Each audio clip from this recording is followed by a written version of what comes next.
I have been studying psychology for many years, and one of the things that it has taught me is how to listen like a therapist.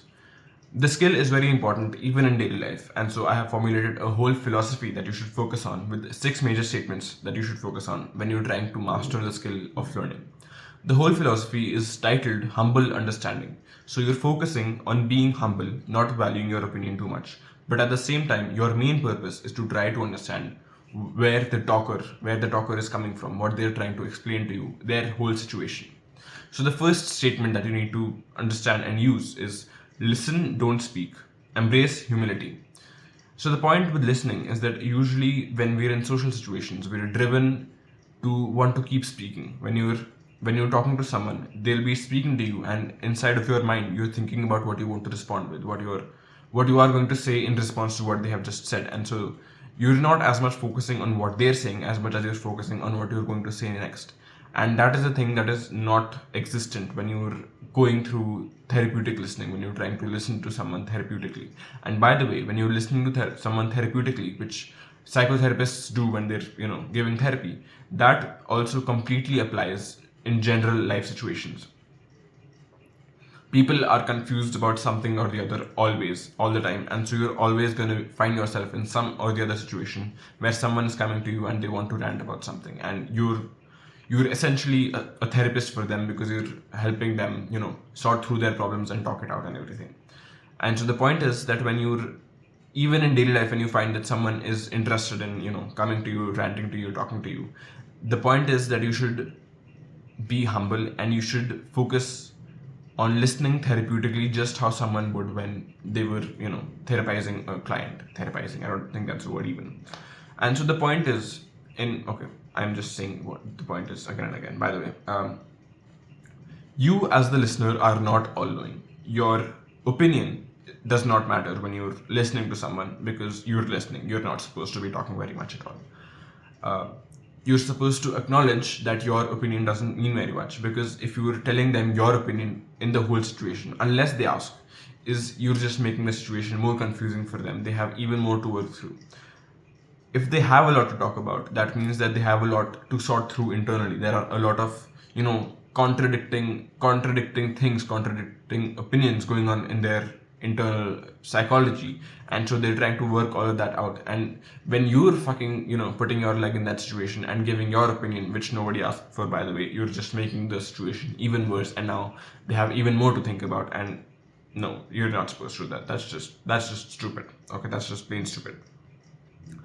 Another thing to know is that one of our instincts when it comes to listening to someone is that we are not only listening to what they're saying, but we're also unconsciously imposing what we think onto what they're telling us. And so often you'll find that there's a difference between what the client is saying and what you're listening, just because of, you're a person and you're biased and you're human. But one of your primary purposes, one of your primary goals during any listening session should be that you're focusing on listening to what they're saying and try to put yourself in their shoes as much as you can, and not letting your bias, not letting your own internal, idiosyncrasies get in the way. And so you have to humble yourself and devalue your opinion, because it doesn't mean very much, which I will be, repeating again and again in this video, because it is true when you're listening to someone. And so just comprehend that you're supposed to listen to them and understand them, and you're not supposed to let your past or your previous problems or your own unique psychology get into their already messy situation. That's the first point, by the way. The second point, which is closely related, is don't give advice if they don't ask for it. This is a philosophy that I go by very closely. If somebody is coming to me and ranting to me, unless they ask for my advice, I am not going to give it to them, because it does not mean anything to them. Okay, just think about this, okay? We have so many people in the whole world who every New Year's decide on some New Year's resolution. They say, oh yes, I'm gonna get so fit this year, I'm gonna get so rich this year, and they make a whole bunch of goals and they cannot even achieve them. And by February, everybody has stopped on their New Year's resolution goals, and they have decided already what their goals will be for the next New Year. So they're going to be waiting 10 months before the next New Year comes, and before their next New Year's resolution fails in 2 months. The point is that when you decide that you're going to do this, that you're going to make this change, and you're gonna, you're sort of giving advice to yourself. How should I improve myself? And in response to that, inside of your mind, the answer that comes is, I'm gonna set a New Year's resolution to work out every day, and I'm gonna join the gym, and I'm gonna work out every day, and I'm gonna make myself fit and all of that. And so people decide, they impose on themselves the advice that I'm gonna get fit by going to the gym every day and working out every day and all of that. But the problem with that is that your own advice does not mean very much to you in the long term. Today I might be, completely fired up and like, oh yes, fuck yeah, I'm gonna be the fittest man in the whole world. But tomorrow my whole fire is gonna be run out, and I'm not gonna be able to, work out for a whole week. Sorry about that. That was my calendar. But the point is that your advice to yourself does not mean very much. So when a third party comes by and some third party comes by and they're giving you advice on how to solve your problem that you have been, burningly trying to solve for only 25 fucking years, their advice means even less.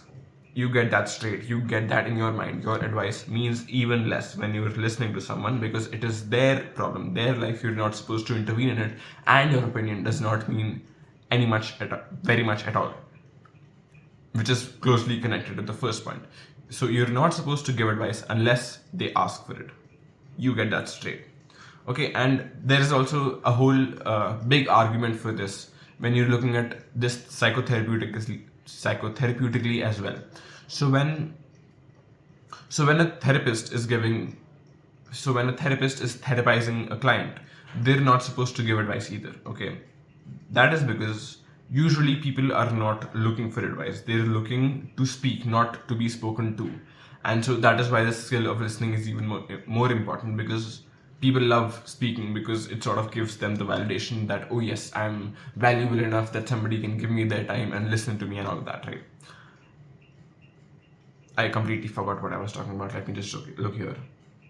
Yeah. So when you're going into therapy, the therapist is not supposed to give advice, because if the advice works out, then that means that the success of having the advice having worked out was not the client's, and instead it was from the therapist. And so the therapist is responsible for solving the problem, and so now the client is dependent on the therapist for solving that problem every time that it comes up. We're relying on problems to let the client learn from them by solving them. And if you're intervening in that situation, then you're taking away from them an opportunity to grow, and you're making them dependent on you. This might not apply to a friendly situation, or somewhere someone is asking you for your help because they're having a tough time. Maybe do help them out in those situations. But in therapeutic situations, that is a strict no. You're not supposed to help people, or you're not supposed to. You're supposed to be detached from the client's situation, which is incredibly important for them as well as for you. And so imagine that you give them advice, and the other argument for this is that if it doesn't work out, then the client has to pay for it not working out, because it's their life that's even more fucked up now because of what you have just told them, which was completely wrong.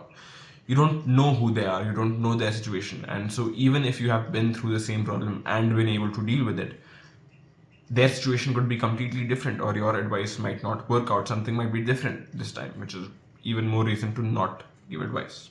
You just get that straight, because most people just find it very, very tough to get that in their head. The next one that I want to cover is the importance of listening. Why is listening important? So listening is important because everybody that you will ever meet is dying to be listened to. We all have an inner urge to completely deal with all of the confusions that are going on inside of our head, because that makes us feel at peace. And so when you're dealing with the problem, it's like 10 different people are going on in your head, and they all have their own opinion, and all of those opinions are relevant, but you only want one opinion because 10 opinions are too many to deal with at one time. Point being that people love being listened to, absolutely love being listened to, because it helps them to deal with their problems. And so you become a channel for them to be able to put down all of their confusions, to put down all of their thoughts out, so that then they can actually begin to look at those thoughts together. And so often people will just say something, and instantly, just because you as a channel are there, they'll instantly say something, and instantly they'll know that, okay, that was just stupid. I don't even have to think about that. That was just stupid. And so you're sort of acting as a channel, even though you might not be doing much, even though maybe you have your headphones on and you're actually not even listening at all. You will just act as a channel for them to solve their own problems themselves.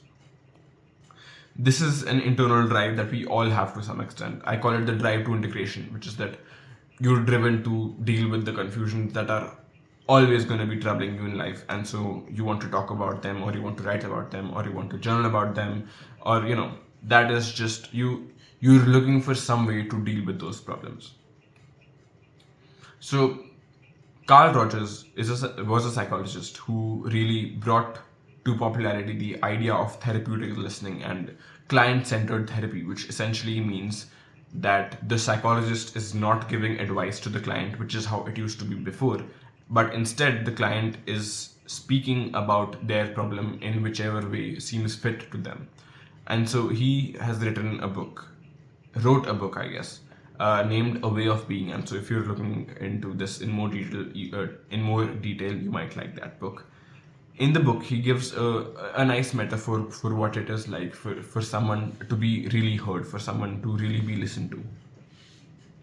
Imagine that you're in a jail cell and you're trapped and there is nobody around you. You're in a dungeon, and so there's literally nobody around you. You're just trapped in a jail cell and nobody can listen to you. You cannot communicate with anybody. Somehow, I guess you're getting food and you're getting water, which is besides the point. But you're looking for someone to get you out of there, to just hear you, how you're screaming every day for someone just to hear you. And one day somebody walks by and you're screaming and they hear you and they get you out.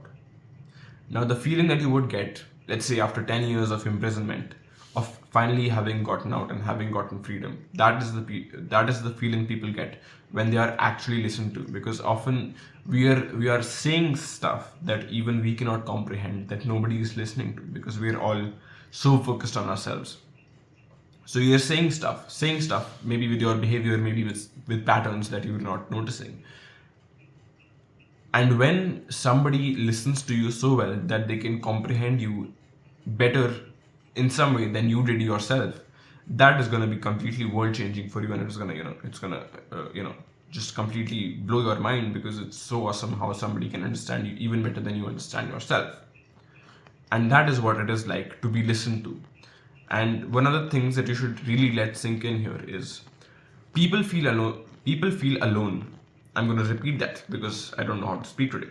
People feel alone because everybody is dying to be heard with no one around who is willing to listen. We're all in our own world.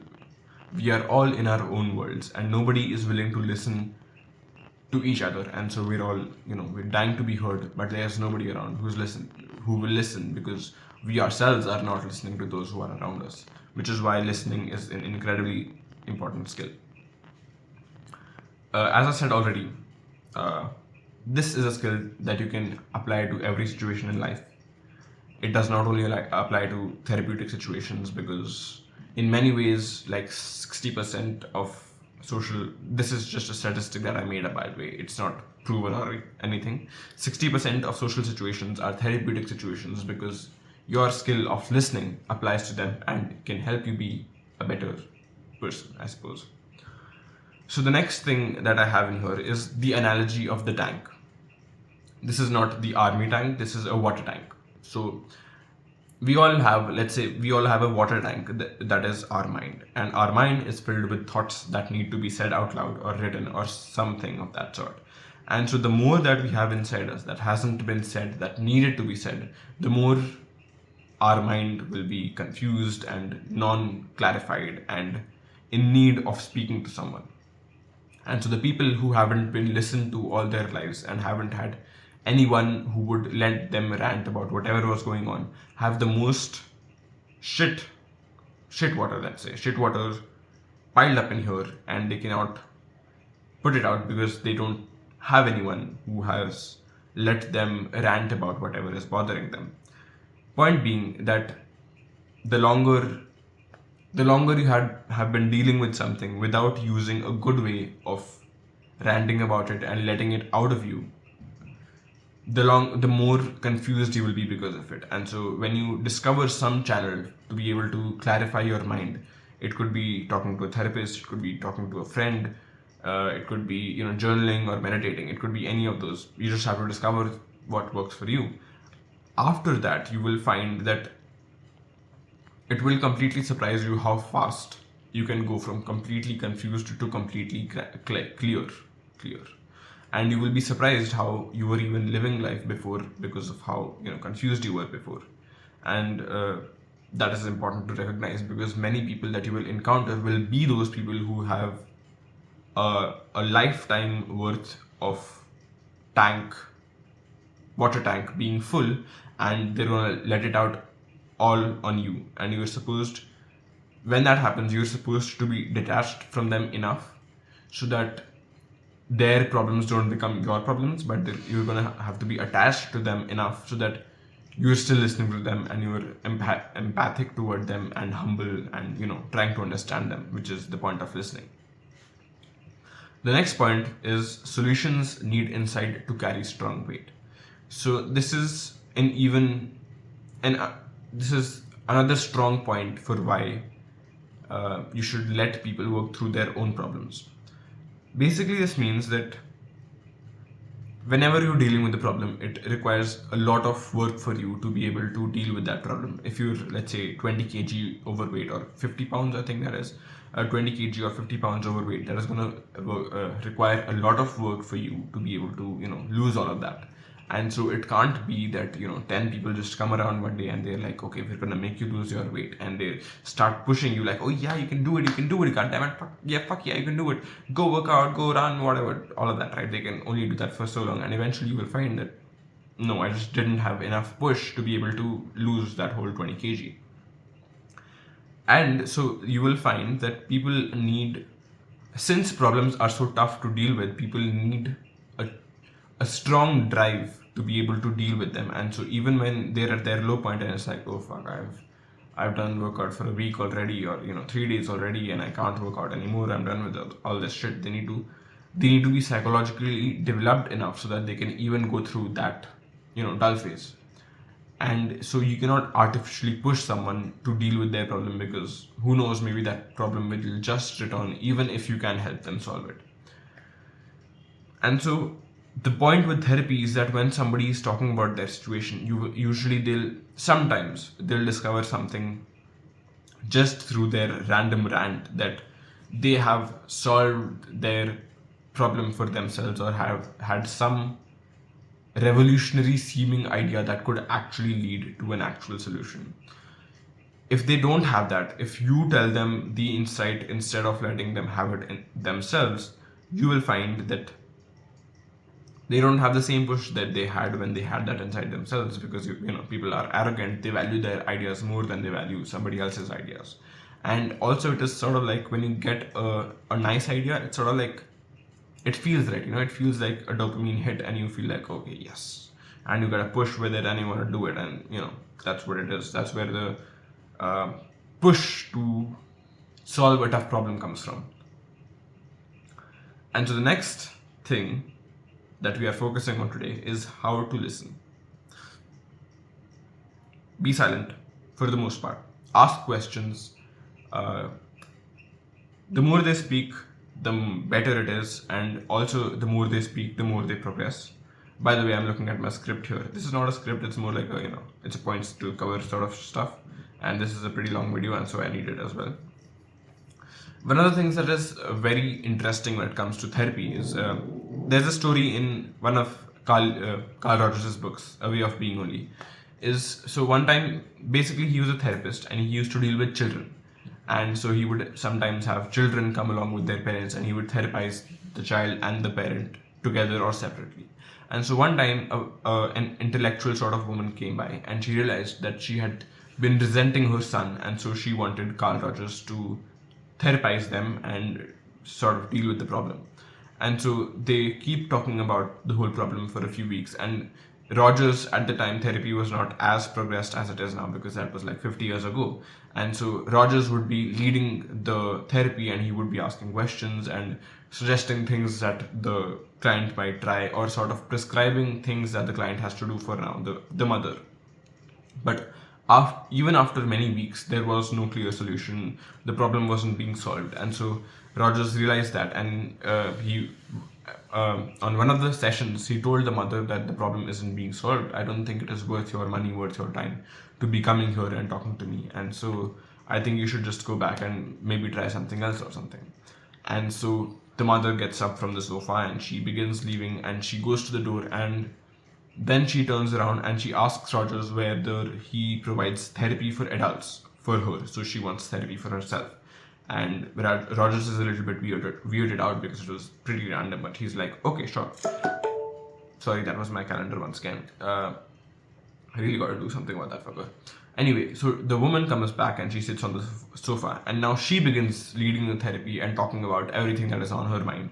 And she begins talking about problems in her marriage and all of that. And so now we've forgotten about the child. I don't know what we're doing about the child. But now we're focusing on the woman, and the woman is leading the therapy by talking about whatever is bothering her. And over a few weeks, they realize that as the woman begins dealing with the problems that are bothering her, they also sort of automatically lead to a curation of the problem that they were having with the son. And so the woman stops resenting the son as well somehow. This sort of leads me to think that we are somehow intrinsically created so that the problem that is most on top of mind is the problem that is most worth solving. This might not always be true, but it almost makes me seem like if you're dealing with the problem that is most top of mind at all times, then at all times you're dealing with the problem that is most either important or easiest to deal with, which is why it is important for therapy to have a sort of system where the patient is the one who's leading whatever is being talked about and not the therapist. The therapist can, can introduce subjects that they want to talk about and stuff, but the major focus is on the client. And so whenever you are listening to someone, you have to focus on the same thing. You cannot direct them in different directions very much. You should not, because the point is that it's sort of like if they keep speaking about something or the other, eventually they'll come to exactly that problem which most needs to be solved, and they'll probably stay with that issue for the longest as well. So that's basically what you should know. That's more or less all of it. I'm hoping I haven't forgotten anything, because I'm planning to make this video with no cuts. By the way, I'm also starting a Skool community, and so I'm looking for people who might join. I'm not sure I should be telling you about this. If you don't want to listen to it, just leave. But if you're interested in learning about psychology, I think you should join my free Skool community, which should be out by now. It will be in the video's description. And I did not introduce myself. I am Aryan Chopra. Nice to meet you. Hello. By the way, you look very beautiful today. And if you're interested in learning about psychology and connecting with me in a mini group of closely connected people who talk to each other and listen to each other and talk about psychology and awesome life shit and deep intellectual problems and all of that awesome shit, go to the video's description, find my Skool group, and please join, because the Skool subscription is incredibly expensive and I don't think I can afford it for very long. Anyway, that's all. Bye bye. Nice speaking to you. Pretty good answer.